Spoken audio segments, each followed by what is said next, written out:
গরিব সাহাবী রাসূল সাল্লাল্লাহু আলাইহি সাল্লামের কাছে এসে বললেন, তারা আল্লাহর রাস্তায় জিহাদে অংশগ্রহণ করতে চান, কিন্তু কাছে না ছিল সওয়ারি, না ছিল রসদ। তারা সত্যিই চেয়েছিল যুদ্ধ করতে, কিন্তু কোনো সামর্থ্য ছিল না। রাসূল সাল্লাল্লাহু আলাইহি সাল্লাম তাদের বললেন, আমার কাছে এমন কিছু নেই যাতে তোমাদের উঠিয়ে নিতে পারি। তখন তারা চোখে অশ্রু নিয়ে ফিরে গেলেন। হৃদয় ভেঙে গিয়েছিল কেবল এই কারণে যে তারা আল্লাহর রাস্তায় খরচ করার কিছুই পাননি। এই ঘটনাকে আল্লাহ তাআলা কোরআনে তুলে ধরেছেন। আর তাদের উপর কোনো দোষ নেই যারা তোমাদের কাছে আসে যাতে তুমি তাদের বাহন জোগাতে পারো। তুমি বললে আমি তোমাদেরকে বহন করানোর জন্য কিছু পাচ্ছি না। তখন তারা ফিরে গেল। তাদের চোখ অশ্রুতে ভেসে যাওয়া অবস্থায় এ দুঃখে যে তারা পাচ্ছে না এমন কিছু যা তারা ব্যয় করবে। সূরা আত-তাওবা আয়াত 92।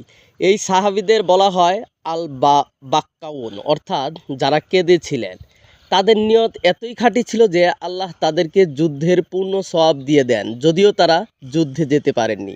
এই ঘটনার শিক্ষা, ইসলাম নিয়ত অনেক গুরুত্বপূর্ণ। ইসলামে কেউ যদি সত্যি আন্তরিকভাবে কোনো ন্যাক কাজ করতে চায় কিন্তু সক্ষম না হয়, তাহলেও যদি সে চেষ্টা করে, তাহলে আল্লাহ তাআলা তার নিয়ত অনুযায়ী তাকে পূর্ণ পুরস্কার দান করেন। অনেকেই ফিলিস্তিন ইস্যু নিয়ে বলে যে এত দূর থেকে আমার কি করার আছে, যতটুকু করার সামর্থ্য আছে, সুযোগ আছে, ততটুকুই করুন।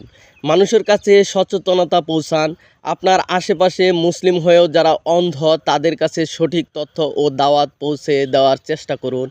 এই ইস্যুটা শুধু মুসলিমদের ইস্যু না, এটা পুরো বিশ্ব মানবতার ইস্যু। শুধু রিলস দেখে সময় নষ্ট না করে নিজের মেধাকে কাজে লাগান, জ্ঞান অর্জন করুন, ইতিহাস জানুন, কারা অত্যাচারী, কারা সভ্যতার নামে পৃথিবীতে অশান্তি সৃষ্টি করছে তা জানুন, অর্থনীতি কিভাবে আগাচ্ছে, কারা কন্ট্রোল করছে, ভবিষ্যতে কি হবে তা নিয়ে স্টাডি করুন। পর্যাপ্ত জ্ঞান থাকলে আপনি কোনো না কোনোভাবে মুসলিমদের এবং মানব সভ্যতার উপকারে আসবেন। আর নিয়তের ব্যাপারটা তো উপরেই দেখলেন, ইসলামের নিয়ত কতটা গুরুত্বপূর্ণ। ইসরায়েল এবং জায়বাদদের সকল প্রোডাক্ট প্রত্যাহার করুন। ধন্যবাদ।